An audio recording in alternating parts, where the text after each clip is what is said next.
You're listening to the We Are Libertarians podcast network. Find all of our shows at wearelibertarians.com. Hello, lovelies. I just want to welcome you to an episode of Gingerarchy. Peace and love to you on December 40th, 2020. How are you, Tricia?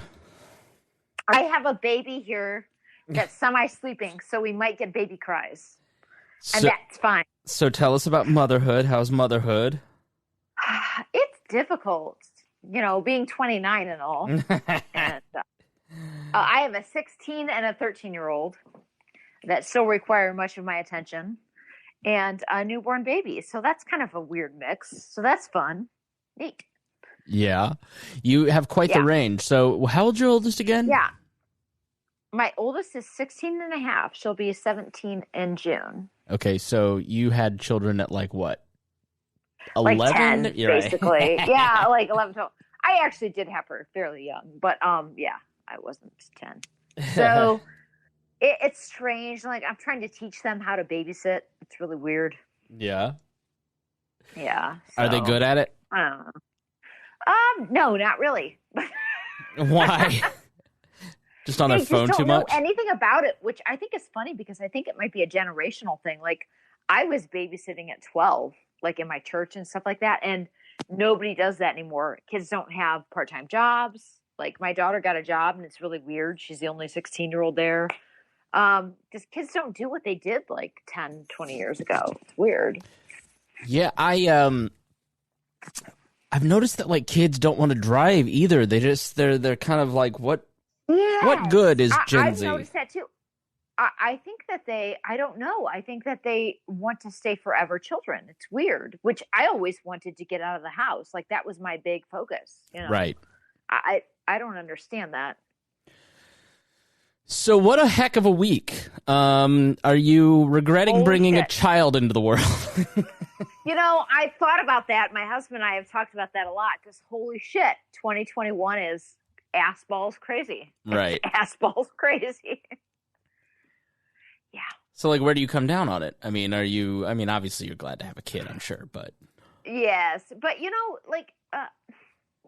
look back throughout history, and if you're a student of history, you'll realize that there's crazier and worse times than this. So what a time to be alive is kind of, you could take that whatever way you want to. This week was especially troubling, though. It troubled me more so, not for having a child that I brought into this world, but for the people that I associate with. I was really disappointed in them. Why?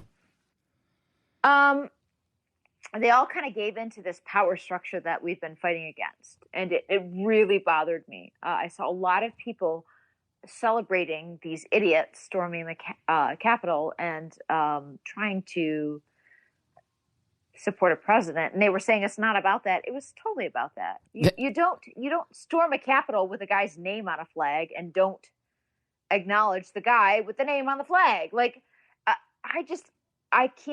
I don't understand people that think it's about something else. I think maybe they want it to be about something else, but it's not. It's a bunch of idiots celebrating an authoritarian. And it's, as an anarchist, like, that's the last thing I ever want to do. I don't get it. It's completely lost to me. I look at it and I go, well, okay, if those people succeed in keeping Trump in power, do you think that the system stays the same as it was the last 4 years? And do you think that those people will be more peaceful? Will they be agorists? I don't think so. No, because I will say that the few like anarchists and agorists that I know that are like principled will have nothing to do with this. Like, they're like, yeah, have fun. I don't care. So, you know what's really funny, and it sort of speaks to this, because the people that you're kind of talking about, so when I came into the libertarian movement in 2007, and I've always been more of a, the argument was never left or right. You're a mini status, Chris. It's yes. fine. No, Okay. Just King Blue Pill over here. And so I was... I was thinking the other day, I never really heard people talk about left or right libertarianism ever until around 2018 when, certain people brought in this demagoguery and Trumpist-style politics into the party, and I was like, this is going to be a big problem. It's going to completely break up the libertarian movement, and here we are. And because libertarianism should be the opposite of left and right. It should be a third eye. You know what I mean? It should be completely different. Yeah. Yeah, and to break it into those categories is bad. Right. Bad. So the movement had been ingrained with the Nolan chart, which was north and south and east and west, and like you were.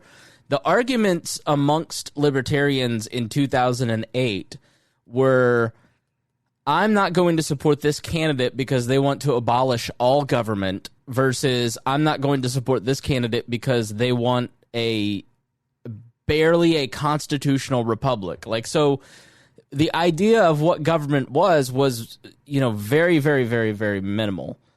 I just, I'm surprised at how we've kind of fallen out of the Nolan chart of statist versus maximal freedom. And, the people that you're talking about, like, those were the pragmatics enemy back in the day. And I look at, like, Darryl Perry, and I'm like, God, I miss the days when, like, Darryl Perry and Lee Wrights were the biggest problem, because we've got so many people now that seem to be so hungry for violence.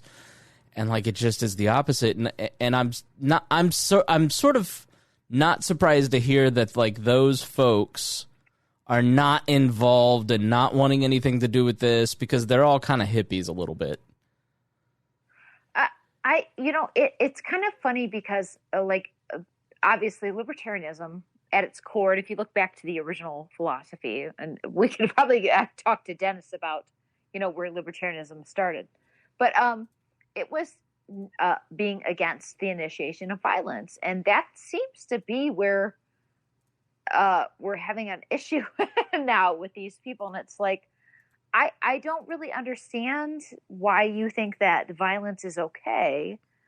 And certainly as an ANCAP, obviously if the government aggresses against me, I think I have every right to act against them with violence. But they're just talking really vague, weird terms, and it seems kind of like the opposite of libertarian philosophy. And I just feel like these people really aren't rooted in the philosophy. They maybe came over as statists and never really kind of understood the philosophy. They just were here because they thought maybe it was cool or different. I don't know. A lot of new libertarians. I don't think they're really principled. They're not really principled. No, and I don't think you can expect, like, I'll never forget Mary Ruwart. If you've never read Mary Ruwart's book, I have not. Oh, but it's I know so good. We were talking about it in the chat today. Healing Our World. I wish I was. And she talks a lot, and like I remember at an LNC meeting in like 2009 or 10, her kind of looking at me and saying, well, I've been on the Liberty train a lot longer, and I'm a few stops ahead of you, and when you kind of get to this station, you'll look back and you'll go, yep, she was right. And now I'm like past the station she was at even then, and now she's even further into Liberty Yoda land. But like, I look at a lot of these younger people who have this unawareness of anything that happened in the libertarian movement, the Libertarian Party, the libertarian philosophy pre-2008, and they're missing a lot of really good stuff. And then when you try to bring it up, it's very hostile. It's that's the thing, and I can say as an anarchist now because I've kind of left like worrying about what statists think about me. But as far as Ron Paul goes, I think number one, he was a tremendous benefit to the liberty movement, definitely. And he was a pretty principled guy, even though he ran for office. But what happened out of that is that people came over from a statist side, and they never really left it. They just kept dipping their toes, and so now most of them haven't found their footing. I do know some anarchists that have and kind of left that, and they don't worship the guy. They appreciate what he did, but he was just a stepping stone. For other people, they can't let go of it's just really weird. It was like that he was their first love, and they can't ever love anyone else. And see, I love anarchy now, and that has nothing to do with Ron Paul. And honestly, I never even knew who Ron Paul was. Because you were a giant Republican, were you not? I was a huge Republican. I was a delegate. I was a super conservative. Like Rush Limbaugh was my hero. So Ron Paul meant nothing to me, and I remember thinking about Paul bots a little bit and how weird they were. But I do appreciate the guy. I mean, he has I hate to tear him down because I really don't think it's his fault. I think it's the people that have put him on a pedestal's fault. I don't know why we always feel like we have to kiss his ass. Like, I'm so tired of kissing the ass of these people. Like, I don't understand. And he's not that type of guy. Like, he's a pretty humble guy. I don't think he really cares about people kissing his ass. So what are you doing it for? I don't understand. Right. Is it some rite of passage, or I don't know. I know that I've gotten past that. And I never worshiped the guy. I do appreciate him. I think he was, a really great tool in the movement. But I'm an anarchist because of what I've read and my principles and my life experience. It doesn't have a lot to do with a politician that was ran for president in the Republican Party. That's not where the foundation of my principles lie. It's weird to me. It's strange. So we are able to take your comments and questions, too. So if you want to leave us a comment, we're talking about this week and censorship, and we're going to talk about the storming of the Capitol. We got our first comment here. Let's take a listen. Yeah, and regarding Ron Paul, I agree 100%. But people should also listen to Noam Chomsky, though. Definitely. Oh, I love Noam. You love Noam Chomsky? I love Noam Chomsky. Yeah, I'm a true anarchist. I've kind of gone down to where I don't, although I would kind of classify myself as an anarcho-capitalist, which I am. But I just think he's a classical anarchist, and I love and appreciate what he says. And some people say he's left, and there's definitely some things that are leftist about him. But love Noam Chomsky. The cool thing about being an anarchist is that I can objectively look at status and pick and choose what I enjoy about them and leave the rest behind. I interviewed Noam Chomsky in 2013. It's in the Wall Plus How did feed. I not know that, Chris? What the hell? I've interviewed all kinds of fancy people. Okay, so now you've got like you're just my friend, but you've also just gained a bunch of cool points. So he was so. I have his phone number. Do you want his phone number? What? Yeah. Oh my god! What the hell? Are you serious? I'm dead serious. Yeah. Please, send me that episode too. His office phone number. He was so nice. He was very humble, and yeah, sure. I mean, he sounded like 900 years old at that point. Well, he is. He is, yeah. And then now I see him on Democracy Now, and he's like, I don't know it. But no, Noam Chomsky and I think partially why I was talking to somebody today about why they're very triggered or very sensitive about certain things that are happening with the conservative movement right now, and it's because they were a part of it. And I think part of my sensitivity to it is that I was a young conservative in the early 2000s who got completely fooled by propaganda, and now I see Republicans doing that to well-meaning people again, and it infuriates me watching people be propagandized. And Noam Chomsky has written some of the best books about propaganda and how people are sold in the modern media age and by politicians on certain things. And when I look at what happened at the Capitol, we did an episode of the Chris Spangle show today where we talked to two people who were there, and both of them said there just wasn't a person that didn't think that this was stolen from him. The Trump media ecosystem has turned the left into part Thanos, part the Borg, part God. They have infinite powers. They can kill people at will. They can steal elections without it being traced. They are every bit, if not more powerful than the cabal and the blacklist. And it is, and then on top of that, this incredibly evil, powerful machine is going to line you up, shoot you if you don't kneel, and say that black people are superior. I mean, I don't think people really totally understand how afraid of, quote, the left people in this movement are and how propagandized they've been by it over 5 years. Christopher, that's what statism does. It makes people very afraid. It gives you the worst boogeyman you could ever imagine. It plays on your worst fears. And so that is what I would say that the left and the right and the media do. They play on people's worst fears. So you take normal people that are just working their everyday jobs and you make them think that somebody is out to get them. And it's not to say that there's not some truth to that. So you take this little bit of truth and then you magnify it to some sort of like boogeyman. And it becomes ridiculous. I don't understand. And that's what I love about anarchism, is because I don't have to be a part of that. I jokingly say I don't have a president. And it's not because, ooh, this person said bad words or this person tweeted something, whatever. It's the fact that I lead myself. I own my own life. This person that lives far away from me does not have that much control. They can't murder me. I mean, technically they could, but and I think these people let politicians have so much control over their lives. They're so scared of them. And it's just like, just stop. It doesn't mean anything. They want it to mean something. Let them go. They're not part of your life. Like, I'm just not going to let them be part of my life, and I don't fucking care about them. I think people because people have no understanding of how their government works at all, because they've never volunteered for a campaign, they've never that's true. run Most for people office. think that we have a federalist government. Most people think that people are obsessed with the federal elections, and the reality is, if you go and work in politics, you will have a much different view of the people that work in politics and politicians and how government works. And it becomes Veep instead of House of Cards.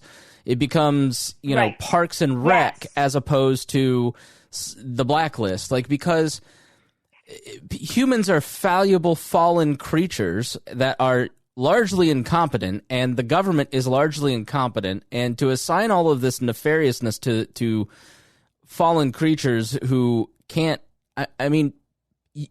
everywhere there's a camera now.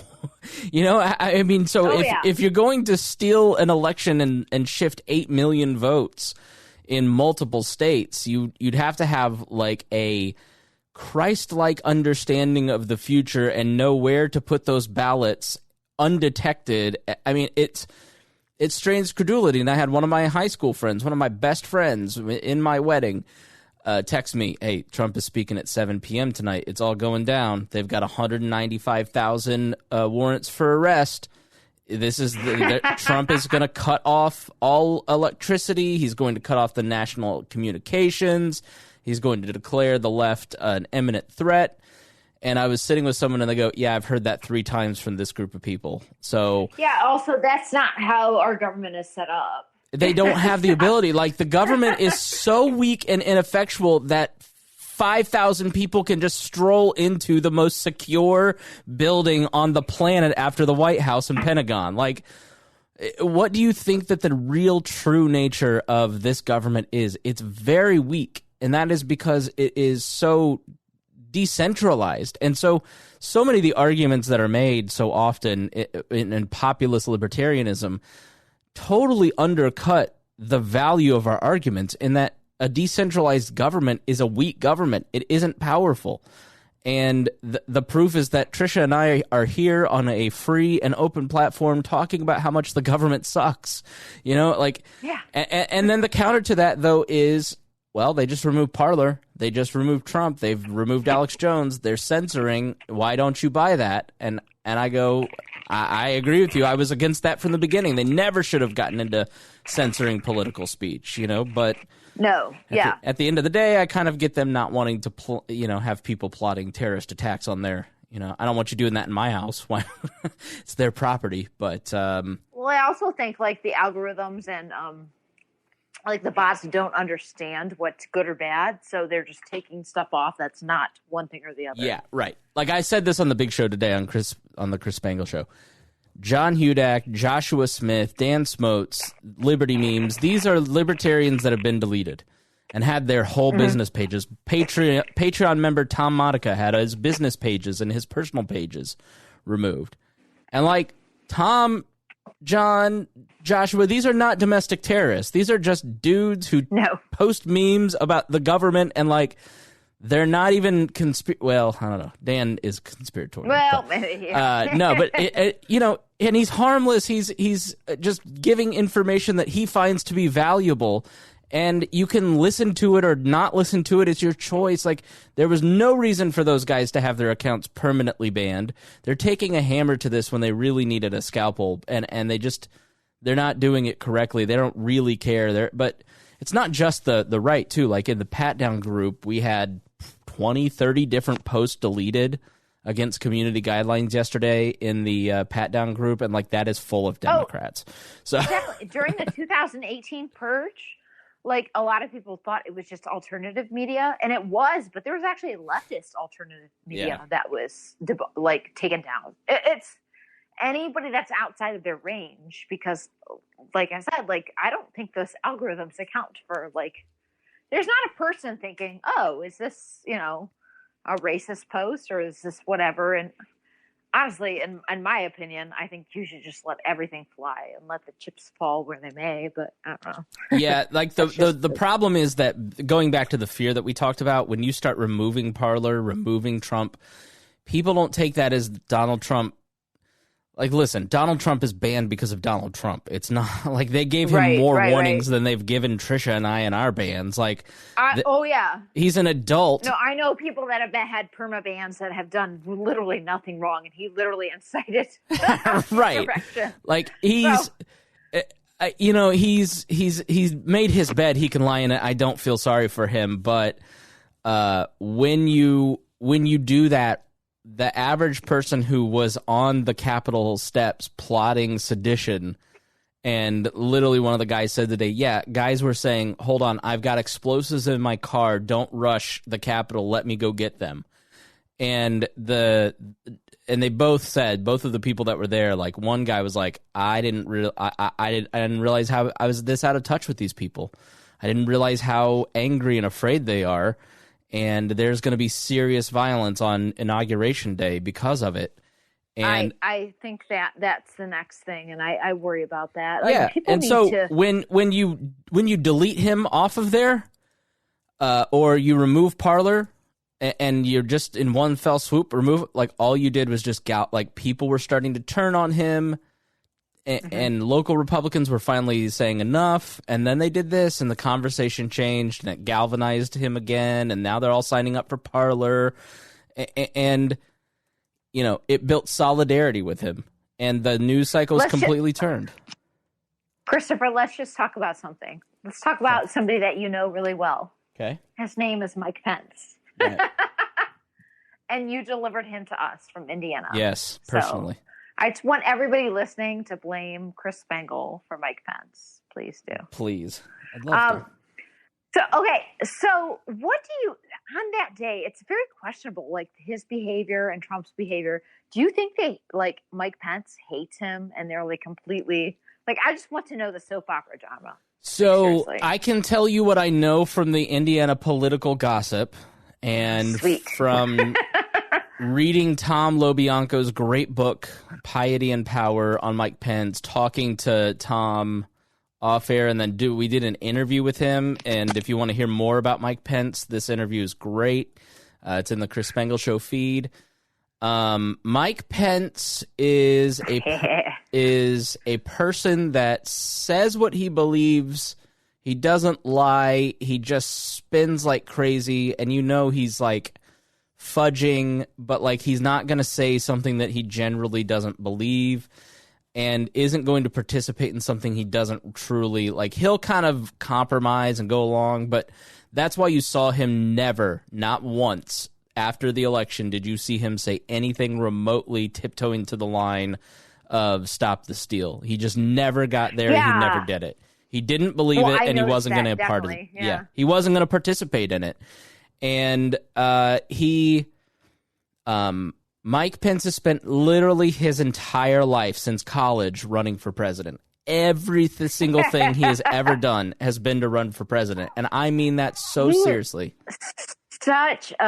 He's such a boring person. But that's part of it, is that in that political era, he felt you needed to be boring. He is a machine. Like, when I ran a state gubernatorial campaign against him, I've never seen anybody more disciplined. He never answered one question. He stuck to his script. He was just, You ask him about this. You saw it in the debates. Like, what you saw in the debates was what drove the Indiana press corps crazy, is you'd go, you know... He was good. I mean, I Right. disagree with him. I think he's an idiot statist. What do you think about ethanol? Well, I just want to say Kamala Harris's record on abortion is terrible. You know, like and everybody here says the Mike Pence that was on the radio, which he was a radio talk show host at the cluster that I work at and at another one. And literally all of the audio of him being on air basically has been destroyed. But people who said, you know, I worked with him in his 80s and 90s campaigns, and he's a totally different guy. Like, he is a much different, less fun person, according to everybody around here, who takes way less chances. Like, his first congressional run was super, super, like, dirty, and he made up all this stuff about this guy, and, like... And then he regretted it, and he was just like, you know, it wasn't, he trolled, like, he had this famous ad where he, like, dressed up a guy like an Iranian oil magnate and pretended that he was buying off the Democratic opponent. And he said he regretted that forever, and he wasn't going to do it again, and he never did. He's just very disciplined and has a singular goal. My ex-wife had his wife as a 3rd grade or 6th grade teacher, 3rd grade. Said she was the meanest teacher she ever had. And, you know, Karen is as hardcore, we're going to be president, as Mike ever was. Like, when he became governor, she had her own office over in the Capitol, which is not normally done. And Mike would call her on the phone every day. And, like, Karen is his main advisor. And so when he left Congress and he was the number 3 person, he was running for governor to run for president. He was, and everybody here in 2012 knew it, and he would be asked it all the time. You know, I'm here to serve the people of Indiana, and I just am so glad. You know, like, and within 2 months, he put a field poll in Iowa out to see kind of where he stood. So he was like, you know, a year or two in, his chief of staff quit to start a consulting agency and basically moved to Iowa full time. And he was running for president until RFRA, when he tried to introduce this Religious Freedom Act. And that killed his chances of really winning governor. Like, he was, if that race had gone on in 2012, he would have lost. I'm unfamiliar with that. What was the Religious Freedom Act? Okay, so Mike Pence had several errors. So he ran a very, like, bland campaign in 2012 against a very fun guy. Bland. Like, if you looked up bland in Merriam-Webster, yes, like, that's his face, it would be there. Right. Yeah. And so he was running against Rupert from Survivor, who was our candidate. And then he was running against John Gregg, who was the super funny, like, conservative, pro-life Democrat from Southern Indiana that everybody loved. And he almost lost that 2012 race. And so, but he did in that campaign he did not mention social issues, abortion, none of it, right? So he, when he got into office, you know, you have to realize he's coming off of the governorship of Mitch Daniels, who's now changing colleges permanently by being the president of Purdue. Like, Mitch Daniels was chief of staff of Dick Lugar, one of the best senators in Indiana history. When Dick Lugar was mayor in the late 60s, like, Mitch Daniels was like 25 and his chief of staff because he was such a brilliant guy. He ran Lilly. He ran the Office of Management and Budget for George Bush, worked for Reagan. One of the most likable people, you know, would have a weekly conversation with the press, super open. Like, Mitch Daniels told everybody his 8 years, 0 social issues, don't even bring up abortion or gay marriage. Mm-hmm. So when Pence gets in, he owes that whole community who basically, like, gave him all kinds of money. If you've seen The Family on Netflix, like, they funded Mike Pence all the time. And so they needed an attaboy. And so going around the country was this Religious Freedom Restoration Act. And it basically said that, you know, protected the religious freedom of churches and businesses. And it was kind of off the heels of the North Carolina trans bathroom stuff. And so, okay. So they basically like passed this bill, and it was super controversial. I would totally, there's one piece of it where it was like super offensive to some group, and I forget which group, but it was the one thing that Mike Pence shouldn't have ever done, because everybody just went, oh yeah, you're just basically a Christian Ayatollah. We told you so. You're the worst.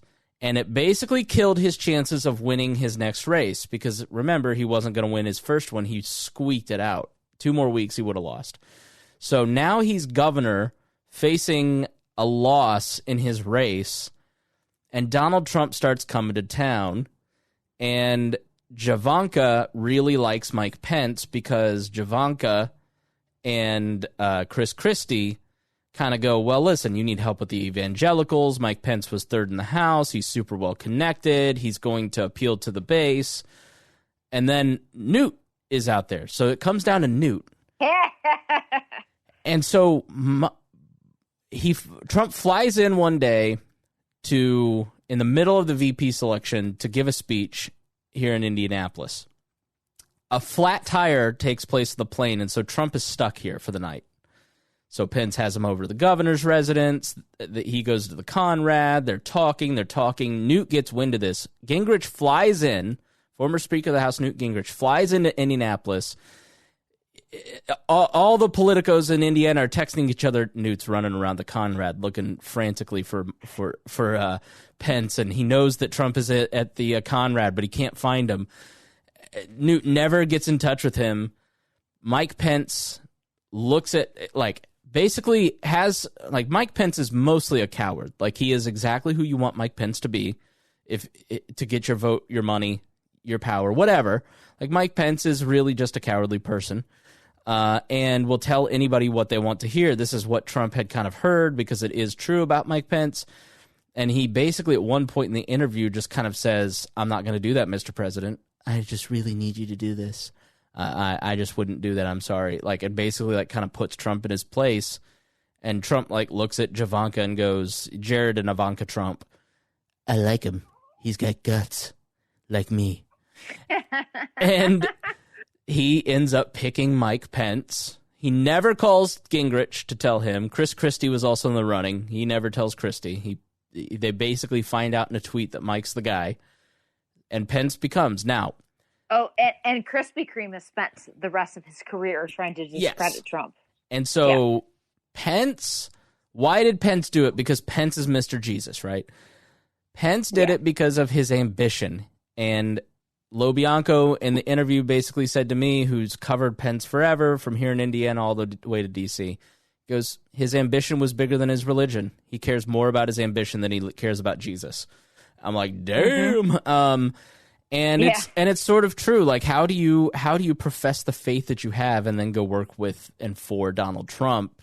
And when the Hollywood Access tape came about, like, Karen wanted him to quit. He was ready to quit. They were furious.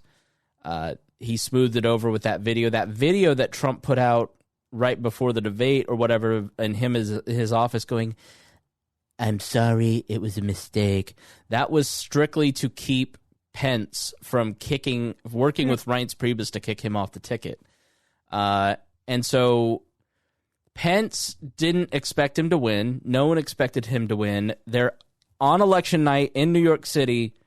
North Carolina gets called. Everybody realizes Trump's going to win. Mike's face goes white, and this is not just in Lobianco's book, but I've heard it true before. Donald Trump didn't expect to win. Yeah, nobody expected him to win. And so Pence is now vice president. Karen looks at him furious. Are you happy now, Mike? You got what you wanted, and storms out. She was pissed. And they have had a tense relationship ever since. He's never really trusted Pence, and he knows that Pence is not totally on his side. But Pence was like the guy that anybody that likes any legislation that Donald Trump got done, they can thank Mike Pence, Mitch McConnell, and Paul Ryan, and to some extent James Mattis. And so, you know, all the non-interventionist talk, like General Milley, General Mattis, John Kelly, like all these generals that have kind of retired have all said, we kept Trump from nuking Iran. Like, he was ready to go to war in multiple places all the time. We just kept him in check because he's a big baby. So he thought that's about frightening. Yeah.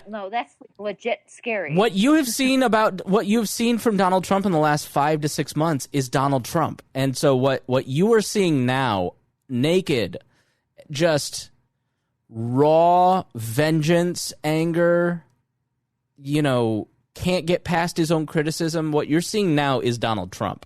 That is what is in all these books. You read any of the books like by Bolton or the Michael Wolff book or any of these like tell-all books, behind the scenes, former staffer books, this is Donald Trump. They all describe the same person.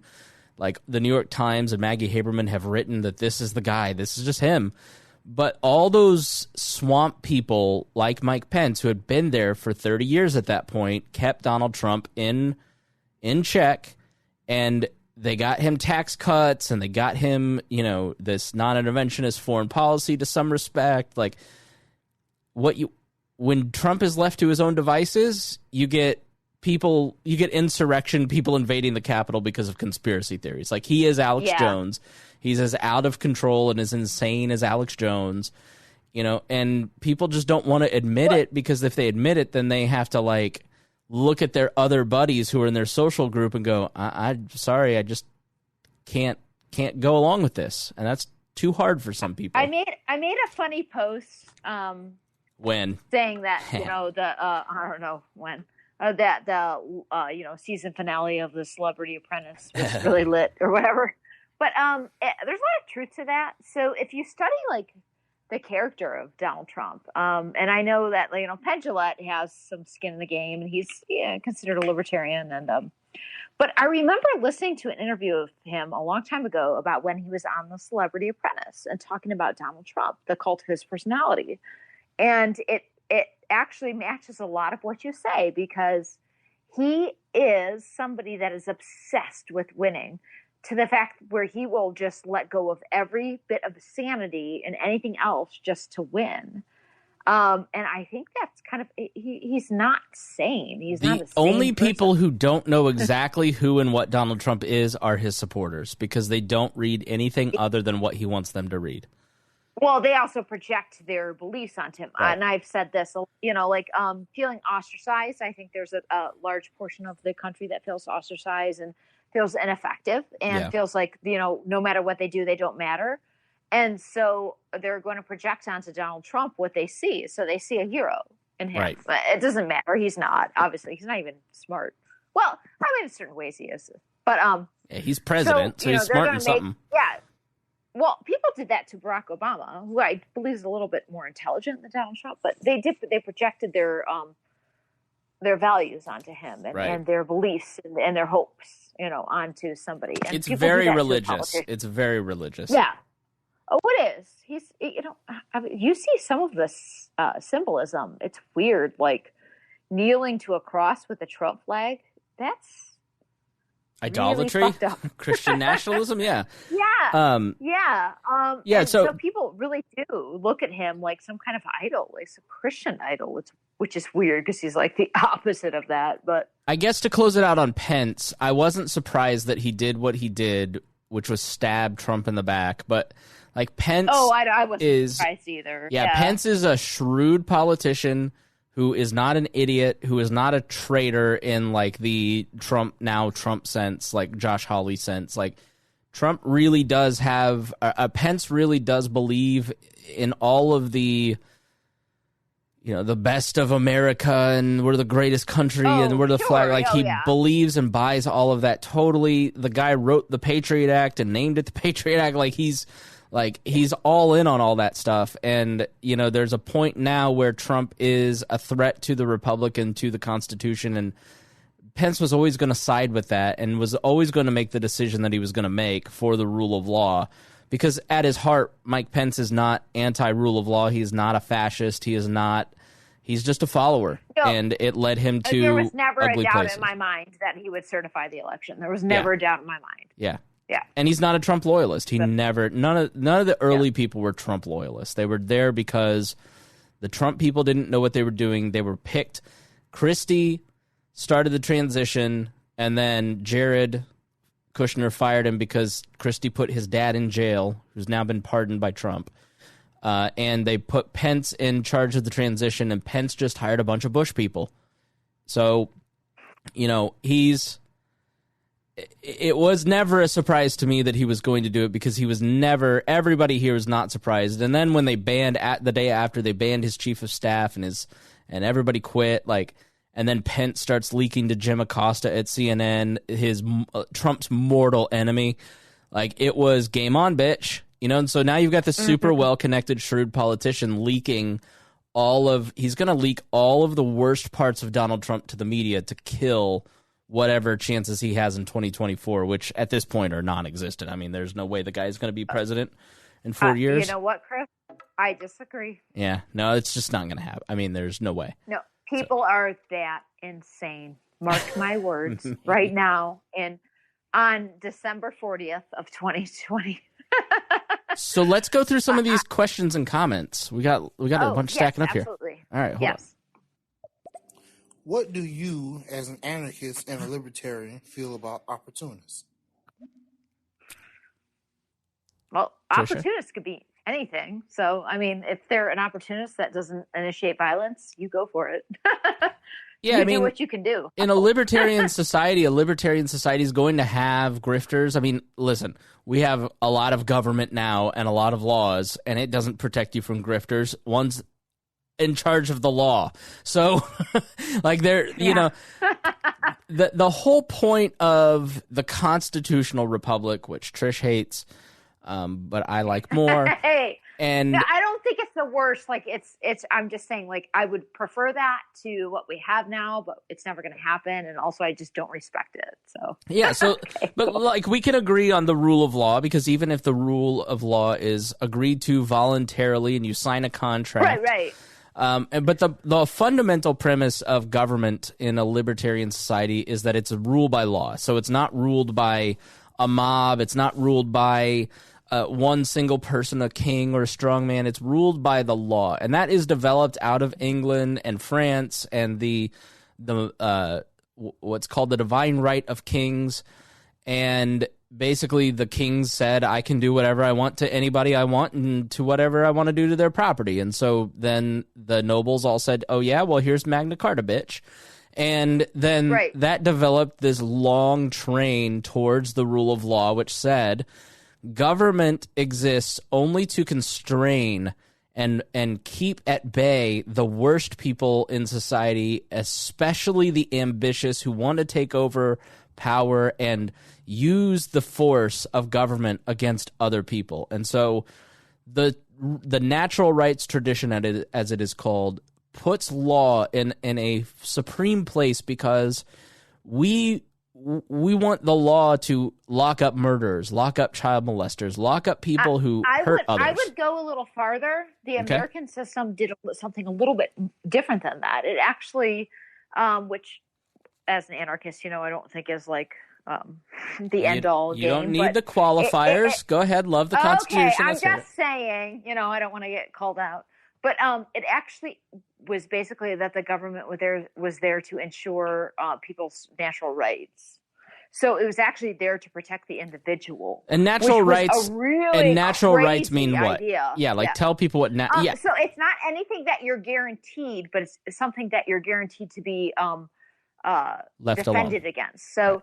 Okay, so positive rights and negative rights. So you have the right to live. You have the right to pursue happiness or property. You have the right to say what you want to say as long as you're not inciting violence against somebody else. So government is there to protect those rights. That was a really like crazy idea at the time. So it was very it was revolutionary. The American style of government was revolutionary. Now, obviously, I have issues with that because I've grown from there, but I do think that's different than a lot of the other governments that were instituted throughout history. So no, it was it's a cool idea. It's a cool idea. It can't happen. And the whole idea was basically to set a set of rights that would decentralize power, so you'd have rights protected at the federal, state, and local levels. So, for instance, what you see in the 60s when, local and state governments are oppressing black people, you can appeal to the Attorney General Robert Kennedy and use the federal government to balance it out and bring liberty to, the right to vote, which is the right to a fair trial. Right. Because it wasn't just about the right to vote. The Voting Rights Act was about the fact that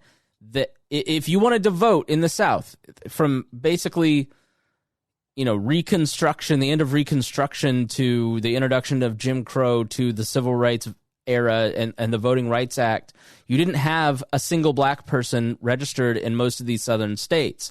And that's because when they would go in to register to vote, it was legal for them to register to vote, but when they showed up, they faced a series of hurdles. So you either had to have someone in the community of standing to vouch for you. Well, who's going to do that when there's the segregationists and the Klan roaming around ready to beat the crap out of you? Or you had to recite an entire paragraph of the state constitution. And if you managed to do that right, then you had to guess how many beans were in a jar. And if you got that right, then you had to name the presidents in backwards order. Like, it was a series of hoops. And so none were registered until the Civil Rights Act. Now, so just one final point here. To inherent racism. That's inherent systemic racism, exactly. Yeah, systemic. And inherent racism. It's not like oblivious, like obvious, like I don't like black people. It's called, how am I going to get them not to do something that they should be able to do? That's all it is. That Constitution in Alabama was written in the early 1900s with white supremacy explicitly. The words white supremacy were written into that Constitution. That Constitution is still there today, even though those particular words have been taken out.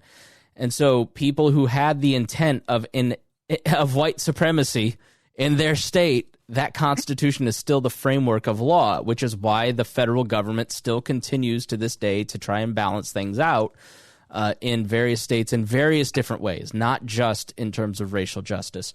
But so, for instance, when people couldn't register to vote, then they couldn't vote, then they couldn't be picked to serve on juries. So black men would be tried for looking or talking to a white woman.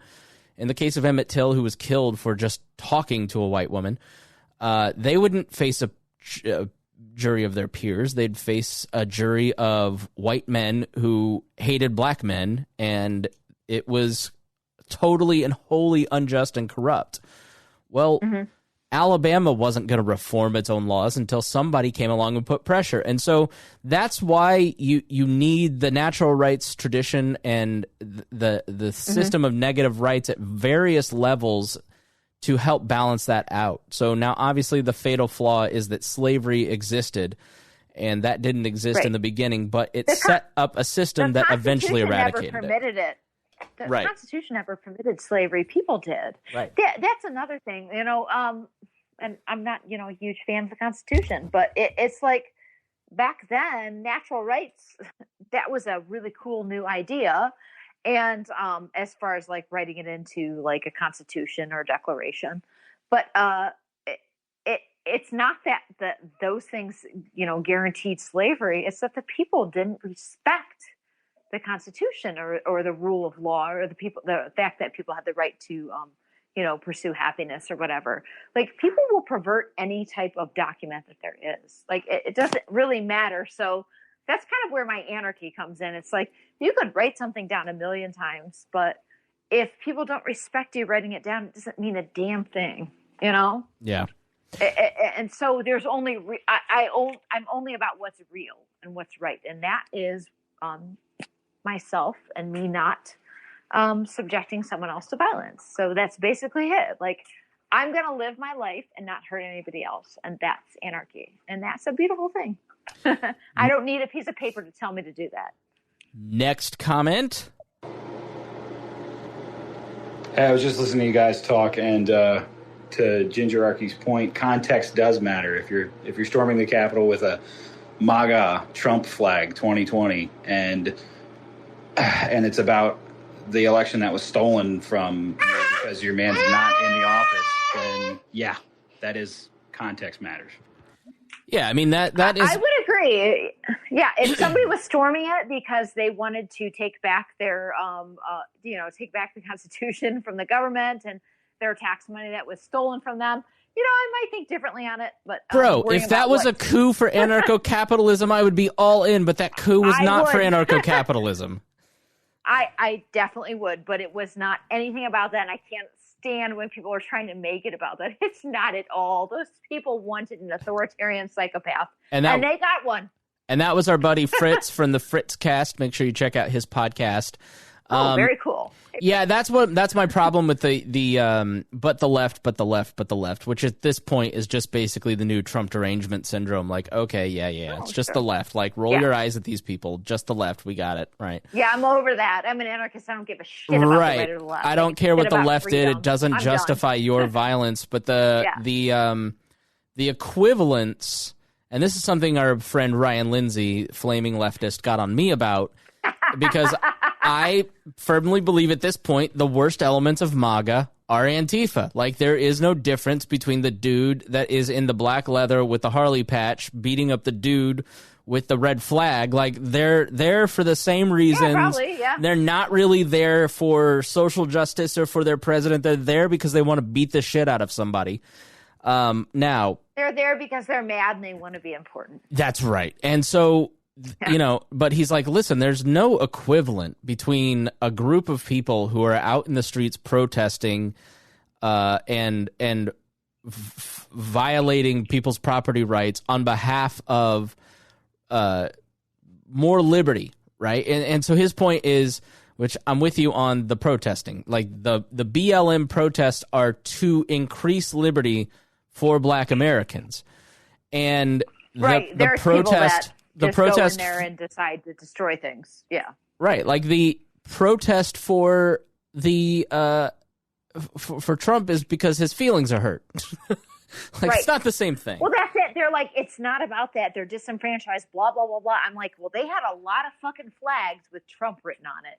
So if they're disenfranchised, maybe fly the American flag and talk about liberty, which, I mean, I don't even give a shit about that. But like, you invoked his name quite a bit. So I'm calling bullshit on that. It was all about a dude. Like, there's not that many people that care about liberty. They don't even know they're free. Right. They think they have a master. Right. Like, I'm free. I don't have a president. Haven't had one in a long time. Don't care to have one in the future. Well, hey. But would I storm a government building with a guy's name on my flag? Fuck no. I don't care enough about him because I don't. It's really, really, really weird how many libertarians are pro-Trump. Like, I don't know. I think they want to assign some type, like they want to have some part in some insurrection that didn't really happen. Like, they want it to be more than it is, and it's not. LARPing? It's a bunch of status. Yeah, pretty much. But they hope so much for a revolution. It's kind of sad. But revolution doesn't happen like that, really. Right. It's more like, buy some Bitcoin and open a business. That's how revolution happens. Next question. No, and I hear what you're saying, but like my quote unquote most woke friends literally think that if you're censored or deleted, that your shit was full of lies because that's what the media tells you.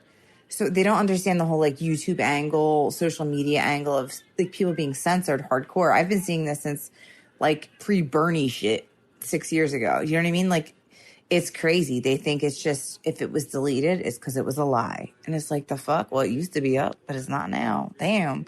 Like, go on DuckDuckGo or somewhere else. But it is crazy, dude. Yeah, what I've seen. Go ahead, I Tricia. get what she's saying. No, seriously. It just because it's deleted, there could be a lot of truth to it. In fact, I had a lot of friends that run alternative media sites that really fact check a lot of their stuff and have really great reporters that were deleted in 2018 from most major social media sites. So I get it. No, she's right in that. It's not one thing or the other. The other thing that I think that is missed in this is that these sites do not want politics anymore on their platform. They want it gone. Let's get back to the dog photos. That's, but that's never going to happen. No, never. No. All right, next. Yeah, I mean, I totally agree with her. I think that people, listen, you have to, like, it's not just enough to, like, check Twitter every day for information, because those people are siloing you in all the information you want to see. And it's not enough to just, like, you can get the alternative news now basically on your Twitter and Facebook and social media. And then, like, then there's other news that you can get, like, in a different reality on the right-wing, conservative sites like National Review. And then there's a different reality on the MAGA sites. And then there's a different reality over at Vox. And then there's, like, 4chan. And, like, it's a never-ending thing, and so you just kind of have to do what you can do. But you could just subscribe to Wall and get really good information. That's right. Go to wearelibertarians.com. Download all of the podcasts at wearelibertarians.com. Next comment. It's fair and balanced. Fair and imbalanced. Okay. I know. Oh, are we having music, Christopher? All right. What's happening? Is there a Christmas carol? What's happening? Part of history do you relate to? Is it past, present, or future? What part of history do you relate to, Tricia? Well, I have to say, I think about the future a lot. I'm an optimist, so I suppose I think about that. I think it's really important to remember history. But I do look forward to a time when we have the option to live in a society ruled by a government, or we have the option to live in a voluntary society. I choose to be an optimist, so I live in the future. I live in the 1910s, 20s, and somewhat 30s. Oh, God, it happened. That is my favorite I'm period. Old and white. No, I think because there is something about the 10s, like the 10s and the 20s specifically, that are so parallel to today. You've got the 20s Klan, which, like, here in Indiana, the 20s Ku Klux Klan was a third of the state. And it wasn't aimed at African Americans. It was aimed at the Catholics. And the reason was that they were the ones who were stealing their jobs, the Catholic immigrants. And so, there's that part. And then there's, like, the development of socialism, and you also had a lot of community, and like, it hadn't been soiled by modernity yet. But, like, there was just, like, this, I don't know, there's something about World War I, and there's so much. But that was kind of the apex of the Industrial Revolution, which brought on all these divisions. So. Every single issue that, like, we're in the middle of the crash of everything that was developed in that time period. And everything that kind of, like, they perfected so many things from the Industrial Revolution at that peak and said, this is the real way to do things.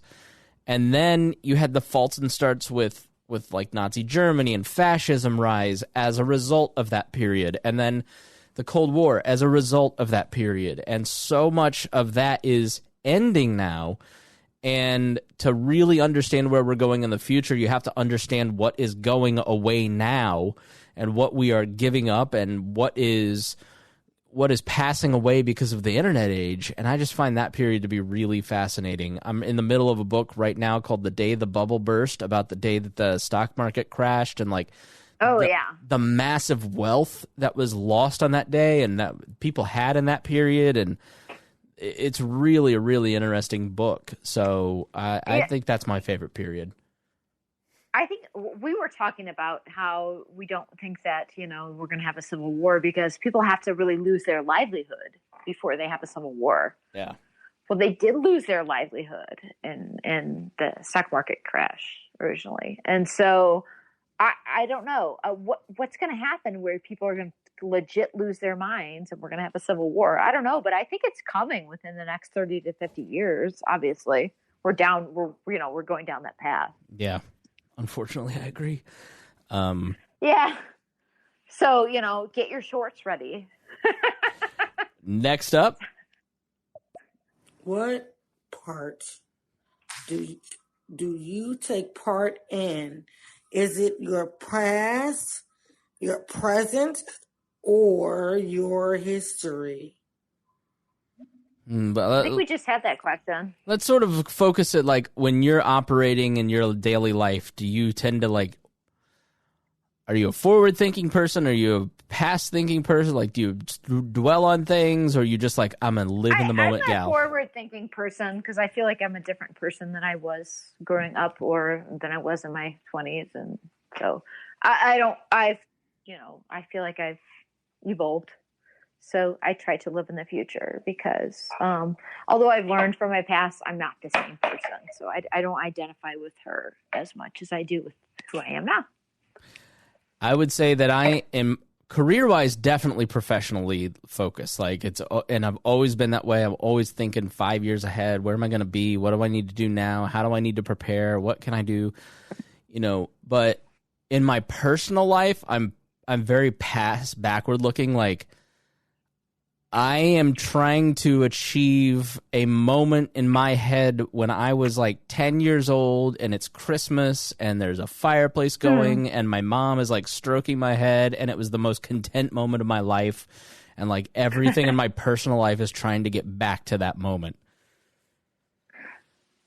I will never be there again. I know that. So, I'm hoping for better things in the future. Nothing better than your mom stroking my head. Yeah. If you knew my mother. All right. Do we have biblically? Do we have more questions? Yep. So I have something to say. When we stop looking at people to save us and we start looking at ourselves, that's when America will get better. When men start taking responsibility for their families, that's when America will start looking better. When men start helping their neighbors, that's when America will get better. When we come together, not divided. These governments want to watch us be divided.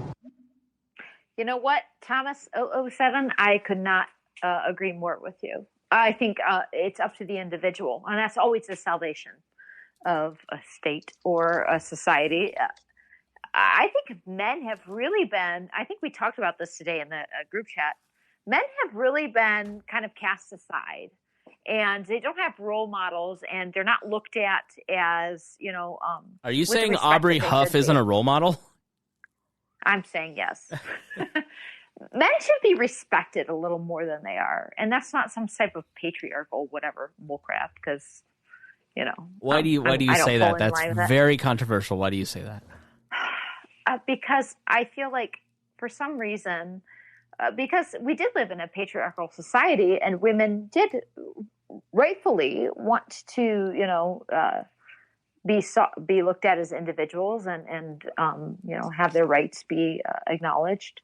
But what happened in that was that men were somehow made lower and made not to be able to speak. And I think that I never want to be a better woman because I made a man lower than me. Like, that doesn't make any sense to me. And I think that society is kind of like, it's like one or the other. So here's what I would say about it. And I made this point in chat today. Because of paternalism, essentially, because of patriarchy, you're really expected as a man to put your lady over, to like really compliment her, make her feel special, like, and I don't think, which is a good thing, which is a great thing, and there's nothing wrong with that. But damn it, Tricia, I want to be told I'm cute too. Yeah, just every once in a while, just tell me I'm, like those little tokens of appreciation. I'm with somebody now who does that so well and is so great. Like, I know she appreciates me, and I've just been in a lot of relationships where that kind of neglect takes place. And I'll tell you, just being with a woman who appreciates me the same amount, if not more than I appreciate her, and we do stuff for each other, and like, it's just really nice to have that kind of reciprocal thing, as opposed to, well, you're just supposed to pamper me. It's like, well, this is just not going to work. It goes like, back to like what men and women really are, which is, people can get angry about that because you're putting men and women into like, the biological differences and blah, blah, blah. But women want to be adored and loved, and men want to be respected. And that's just biological. Yeah. I don't know. It's just, and so if you can kind of do that for your partner, and I get that, like I really try to tell my husband how much I appreciate the fact that he takes care of us. He really does. Yeah. And we've had to go to more traditional roles because, whoops, we had a baby. And so I think it would be really shitty of me not to acknowledge the fact that he does that. And that, that doesn't mean that I'm weak or that he should, and he doesn't look at me any less than I am. It's just what we do. And I think we've gone so far away from appreciating men because of the fact that women were kind of looked at as less than that, we've kind of like turned the tables, and now like men are kind of crapped on in society. And what happened, we crapped on men for so long, and now they're becoming little bitches, MAGA bitches.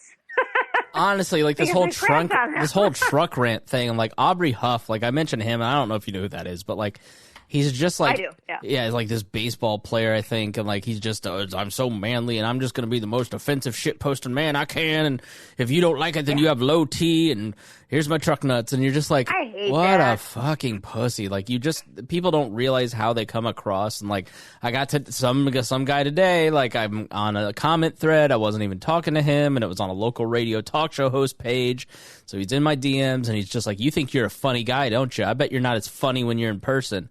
Like, you know how many times a week some asshole tells me that? Like, I'm not going to fight you. I'm never going to meet you. Oh, I will not. I don't even know the guy's name. Chris is actually funny. Chris is actually pretty funny, guys. Thank you. I am hilarious. I am pound for pound the funniest libertarian podcaster out there. Well, no, I get the same thing from like men like being angry at females online. Like, try to tell me off. Oh, you're ugly. You're super this and I'm like, yeah, I'm none of those things. So, okay, but thanks. Right. People say ridiculous things online. Ridiculous. People like come to my face and say it. Like, really? Yeah, come to her face. Yeah. Oh, don't even, Christopher. Hey, you said it. All right, next. I did. Next comment. Next question. Okay, that was a good question. Listen, I will never understand what were they trying to accomplish by storming the palace. I will never understand. I mean, I watch a couple of videos. I mean, they just have to accept that Donald Trump is never going to be the president. It's over. You know what I'm saying? Like, these dumbass Americans think that they're going to accomplish anything. Like, oh, yeah, you know what? Let's vote again. Like, no, voting only goes once and that's it. It's as simple as that, except that Donald Trump is not going to be a president. These idiots are storming the motherfucking palace thinking that the Congress are going to change their mind. Like, no, that's not going to happen. It's over. Just let it go, motherfucker. Just watch the Frozen movie. You know the Frozen movie? Let it go. Let it go. I got to say. Number one. Go ahead. Is he South African? Because his accent I can't pinpoint, and that kills me. I am guessing he is British, and he is... No, Could be not a British accent. Could be no, but it sounds like a Caribbean British to me. So like Haitian? No. No. Like South parents. African. Well, you're gonna have to comment, dude, because you have African is like Australian and English mixed together. Yeah, but it's a little more like he's not as high. Wait, do that again, Chris. It's not as high. So that little like. It's not Australian, but it's a tinge. No, he has like his parents were from like Jamaica and they live in Britain now, and he lives in the West End. Like he's in Love Actually. I know that character. He's Oh no, that's great. That's a great flick. I love your accent, but listen, British or South African guy, fuck off. This is America. Don't you tell us how to run our country. I'll come over there. Yeah, that's right. And we don't have palaces because we don't have a monarchy. This is a fucking America, okay? Quiznos has something to say about it. Yeah. Good old Quiznos. So, yeah, I mean, listen, international listeners, we don't get it either. So here's what's happening in America, and you back me up, Trish, on this. Okay. I guess, like, so with things siloing and, there being all these, like, you have to realize America's the third largest country. So, like, when everybody's like, we need healthcare like Luxembourg, it's like, we're not able to do it. 4,000 of us to every one of them. Yeah. Right. Like, there's 370 330 million people. Like, it's an enormous country. Like, to drive from end to end in Britain, from Scotland to Guernsey or wherever. It's horrible, Chris. That wasn't even close. That wasn't even it's the time it takes to drive from Indiana to Atlanta. Like, it's an enormous country, and it's hard for people to grasp that. And so there's just an enormous amount of people and opinions, and it's a very independent country, and people have just kind of stopped talking to each other because of the bipartisanship and the two-party system. And I really just don't think you can, unless you're living in one of these countries, it's hard to explain the effect of propaganda on people. The people that are like your mother or your dad or your coworkers, you're just like, who have you become? And it's because they have just given up shame. Like, Donald Trump, they have adopted the characteristics of their leader. Like, there's a complete lack of shame in his followers. There is a complete, there's this confrontation of, I want to see you cry, like, F you. There's also, like, a complete lack of ability to be self-critical and to say, like, I'm going to criticize Donald Trump for this. Like, you cannot, under any circumstances, get a Trump supporter to criticize Donald Trump. It just, and if they are in the camp, it's really inexplicable, other than to say these people are so cultish now that, and like, I'm talking about, like, the people that were at the Capitol. I'm not talking about the 47 million that voted for him, because we have to make that distinction. They'll twist anything he says into what they want it to be. So, he meant this or he meant that. They project. They just project what they want. Well, he tweeted he wanted them to be peaceful, but, like, listen to Don Jr.'s speech, and he's like, we're going to come to their backyard. We're going to fight them. So it's there's nothing we can say other than the hardcore cultists, the people that are rushing the Capitol. There's two groups that were there. There was the family people, the fun. They're there for the camaraderie. Like, America has no community. It's very spread out. Like, if you grew up in the suburbs, you don't come out of your house, you don't talk to your neighbors. Like, people are very lonely here. And these political movements give people community. And they want to be good members of standing in the community, and the community and the rules of the community are set by a narcissistic nut job. And, but, like, more people just voted for tax cuts than anything, right? So not everybody's crazy. They just sort of don't see the worst parts. I see the worst parts because I follow it so closely. But, like, the storming of the Capitol was when so many people in America went, wait a minute, this is like everything that my liberal friend has been saying about this guy. What the heck?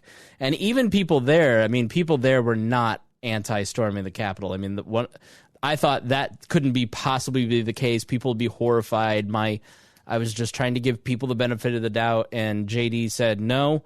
You remember the Passion of the Christ where they're letting Barabbas out and the whole crowd's like, give us Barabbas.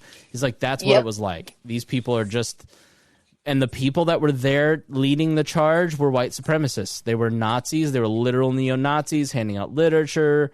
They're with weapons, So that is such a small percentage of this country. And the media focuses so much on those uglier elements because we're all outraged by it. And they're personally victims of this group that they're pissed at them. And you have to understand, like, the 10% of the country that you see all the time in the news is not all of America. But there is a pretty damn big percentage of this country that will do everything they possibly can to excuse those people because of coalitional instinct. And that makes them complicit in it. And that is a huge problem. That's another big problem, is just that people excuse the worst parts. Well, I'm thinking about that a lot, and I want to say things about people we know, but I'm not going to. Say it. Just, you don't have to invoke names. Like, we're on the Wall Network abiding by Reagan's 11th commandment and not talking ill of other libertarians. But you can mention conservatives. They're fair game. Okay, well, they're projecting things onto these people and giving them some sort of like noble existence that they don't have. Oh, these people are just frustrated at the system. Oh, this and that. No, they literally flew a flag with a man's name on it and invoked it because they wanted him to be their master. There's nothing intelligent about it. If they're frustrated with the system, it's because they're believing things that are just categorically not true. Like, I'm frustrated with the system because I know it's garbage. I'm not going to go take a man's flag, some authoritarian leader, and fly it on the Capitol and go try to kill people or break windows or do whatever. Like, that's not what they were there to do. Don't assign them some sort of like dignity. And it's stupid. I'm really sick of libertarians siding with it or thinking, well, we can take over this revolution. No, this isn't a revolution. It's a bunch of idiots doing something that some authoritarian told them to do. If you want to take it over, you need to be more violent than those people. Like, how do libertarians like, the foundation of libertarianism is that we don't use violence to achieve social and political goals. If you think that you are going to take over the MAGA movement or influence it to be libertarian, you're mistaken, because it's all about violence. Like, you cannot out-violence them. They're going to eat you alive.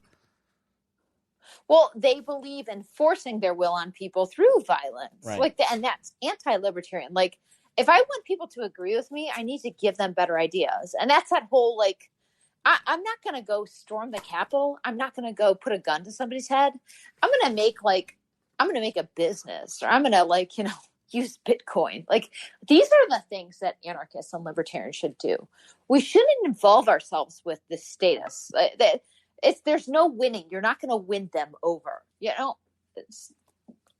I don't understand trying to co-opt that movement. It doesn't make any sense. And it seems like it would destroy the libertarian movement and destroy our credibility. And that's what it's doing. And you can't discount the racism. I mean, they're just libertarianism and racism do not. I mean, we're not allowed to say that, Chris. We're blue-pilled if we say that. This whole fucking it's blue-pilled true. thing. Let me tell you a goddamn thing about this stupid blue-pilled thing. Shut the fuck up. You're blue-pilled. This is dumb. You might as well use Snowflake or Karen. Stop saying people are blue-pilled or red-pilled. You're nothing. You're supporting MAGA people. Whatever. You're okay, libertarians. Said like a true blue-pillar. Really cute. I'm done with it. It's stupid. No, you can't say that. I'm sorry. You're blue-pilled because you're supporting a bunch of MAGA idiots. I'm an anarchist. I'm sorry, I don't support status. So no, but this is the Thanks. psychology of it. If you're grouping people into segments and then pitting them against each other, you're collectivizing people, and that is why racism and libertarianism cannot coexist, because it's all about the dignity of the individual. The individual, every life has value. Every person has value. And every system needs to be built to allow those people to self-actualize, regardless of race, color, creed, religion. That's what classical liberalism and the heart of individualism and the rule of law is about. It's about taking violence off of the table and allowing everyone the dignity to live their life as they see fit. And throwing out I guess you're blue-pilled. You know what? All you're doing is trying to throw somebody in a camp and collectivize them. Right. And maybe listen to them. Maybe you could learn something. It's not us versus them. You're going to take a fraction of the population and reduce it even smaller. Right. That's so stupid. There's like 4 libertarians. Were you going to be 1 against 3? Right. That's dumb. Wow. There's very few of us. All right. Next question. Do we even have a future, being that we have this coronavirus thing going on? Tricia? There's always a future. Yes. Like I said, I'm an optimist, and the future is always bright. Let's go back. What you make it. Let's go back to 1918. Let's go back to my favorite period of history, right? Lord Jesus, Christopher. Why are we going to 1918? Because it's a horrible, horrible year in human history. It's awful. People in Indiana are wiping their butts in the dark in an outhouse with corn cobs because toilet paper is not invented. There is no indoor plumbing in Indiana. And in 100 years ago. You have the flu, this flu that is worse than coronavirus, that is killing the world. It lit on fire all at once in the middle of World War I. Oh, I'm going, baby. In World War I, if you go listen to Dan Carlin's history of the World War I, it is the most gruesome, awful, atrocious war in human history. I know World War II was bigger. It is, actually. But it's much worse. Nasty. Yeah. You have racism and Jim Crow that is just unimaginably oppressive. You have small town life where people have very little going on, and they have community, but they have very few possessions. They have nowhere near the wealth. They barely have penicillin. There is polio running around. There is no vaccinations to help you. There is no Merck and Pfizer out there creating. I mean, there's like a lab with like 4 tubes fighting the pandemic. Read this book by John Barry about the 1918 flu. They're like, I don't know, is lighter fluid going to do it? Like, they have no idea what's going on. And we have just invented a new technology that will change vaccinations forever in like 4 months. That I mean, we live in the greatest time in human history. You right now have more access to food, healthcare, and better shelter and warmth than King Henry VIII ever did.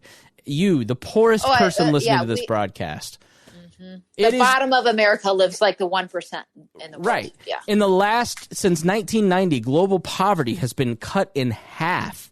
You have like the media, politicians, these groups, what they love to tell you is that it's all coming to the end, and those guys are doing it, and I can save you. And the truth is that's not going to happen.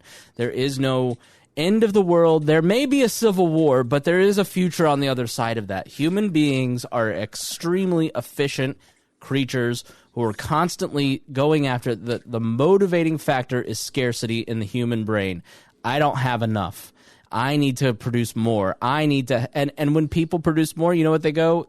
There's a problem to be solved. I'm going to make money and resources for myself. I'm going to help other people. I'm solving this problem to help other people. Like, in some respects, we live in one of the most free and empathetic societies that has ever existed in the earth. It's unless true. Unless you're a victim. Unless you live in Yemen. Right. Yes. Because there's over 1 million people that are uselessly and needlessly starving to death on the other side of the globe because of American foreign policy. Yes. So, if a child shits themselves to death in the 21st century, there's a problem with that. And we need to look at that. So I would say that's a huge passion of mine. And I can't stand the fact that nobody gives a shit about that. Yeah, we have our society is so wealthy. We have a nonprofit sector that helps deal with those tragedies. That, you know, like there's many things to be hopeful about. There's the awakening over George Floyd that happened over the summer. Yes, there is just so many good things happening in the world. I wish we could have an awakening about what's happening in the Middle East. I really wish we could, because like, we're going to get close to, like, we're way past Holocaust numbers. We're going to get close to 1 billion people that are starving and in, like, hunger, in food crisis. Like, 1 billion in food crisis. Crazy. That's not okay. Yeah. And I don't know. Anyways, I went off and I diverged. So, like, fuck your Parler and fuck your Spotify, and I can't get Trump on my Twitter. Like, who gives a shit? Like, your government is killing people. Where are our priorities? Yeah. It doesn't matter that some... I'm like, get mad. Don't get mad that Trump's not getting reelected. Get mad that kids are pooping to death because they can't get clean water. Get mad about that. Get mad at your government for stealing your money about that. They're stealing your money and killing children. Get fucking mad about that. Yeah. Don't care. Who cares about Trump? He'll be fine. He'll be okay without you. Oh my God. Somebody said amen and a women, and the language is changing. We're all going to be overwhelmed. Oh my God, a lady with purple hair said something mean, and I'm not a guy anymore. Whatever. Fuck cares. Who cares? It's so trivial and stupid. Cops are murdering people in the street. Be mad about that. Be mad about that. All right. Next question. Hello. Okay. I have a question. I I was watching something on TV one day. Well, let's see if the next one's her. You know what? I don't think anything's going to be the same again with this coronavirus going on. I really don't think anything's going to change. And she's got one more comment here. Okay. Well, the coronavirus got really bad because Donald Trump. If he would have did something in the first place, the corona would have never got this bad. So now we're all suffering. We got to stay in the house, wear masks and stuff like that because of Donald Trump. I disagree with that. I mean, I definitely think you could have handled it better in the beginning, and we probably would have had a better grasp on it if he actually would have acknowledged it. But I don't think a lot of the government actions have helped.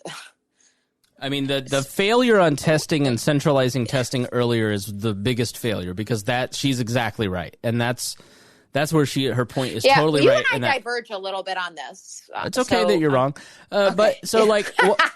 Basically, what happened is the CDC and the FDA said, well, we don't want the German vaccine. We're making our own vaccine. We're going to centralize it. And so for a month, they just kind of twiddled their thumbs until they finally opened it all up when everybody realized this was a real problem.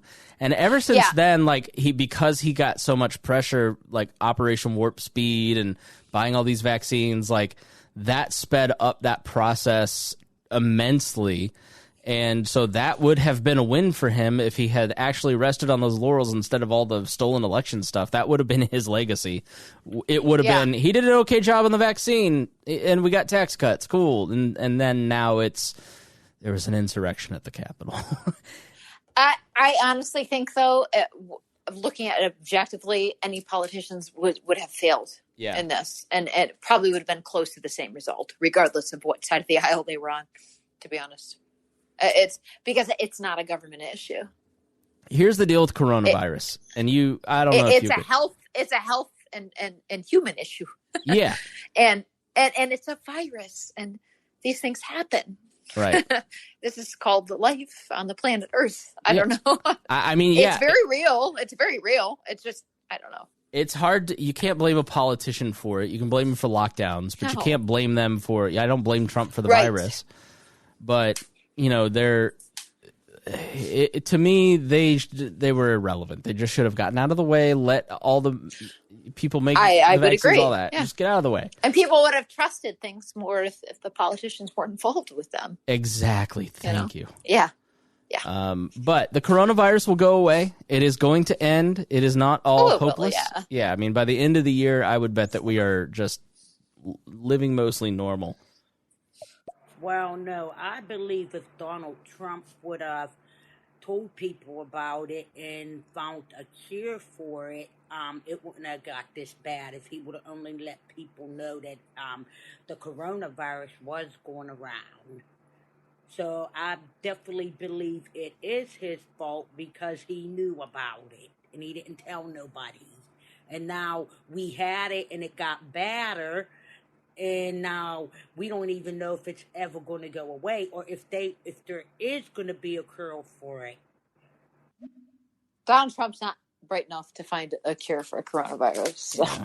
I mean, I'm not worried that's high about acknowledged. I mean, there's no politician that could have solved this. I mean, it really was collaborative effort by global medical professionals like working together to try and find that cure. The German vaccine with the test tube makers from China, all that stuff. So I do agree that he should have been on the ball and messaging it sooner. But listen, I mean, you elect Donald Trump, you get Donald Trump. I mean, that's not him.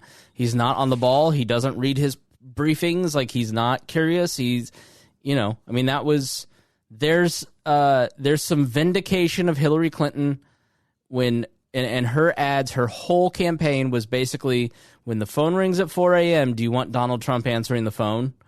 And we didn't at all. Yeah. So he really, really messed it up. And I think that's the thing. Like when, Trump could have sailed to re-election, but when he faced his first real test as president, and it's a test that no president really would have done well at, he just folded, and then you get to like the COVID moment where he's got COVID and he's not, aggressively not wearing masks. And it's just like the whole country in America, most of the country just went, all right, I'm done with him, and I'm done with the people that think like him. Here's a loss. And, if you've ever broken up with a narcissist, this is not over yet. So yeah. All right. Thanks so much. I mean, Tricia, it's a great conversation. Always good talking to you. Yes, good. Absolutely. Chris, where can we find you on social media? Go to chris-spangle.com, and you can also listen to the Chris Spangle Show. Please go check it all out at wearelibertarians.com. What about you, Tricia? You can find me anywhere you find Ginger Archie or Tricia Stewart. I'm on most major social media platforms, so just put in Ginger Archie and you'll find me. Hey, and please subscribe to us both. We'd love to have you. We're going to definitely do this again, and hopefully on a regular basis, and get into a habit, because it's been so much fun. Yes. All right. I'll talk to you later. Peace and love on December 40th.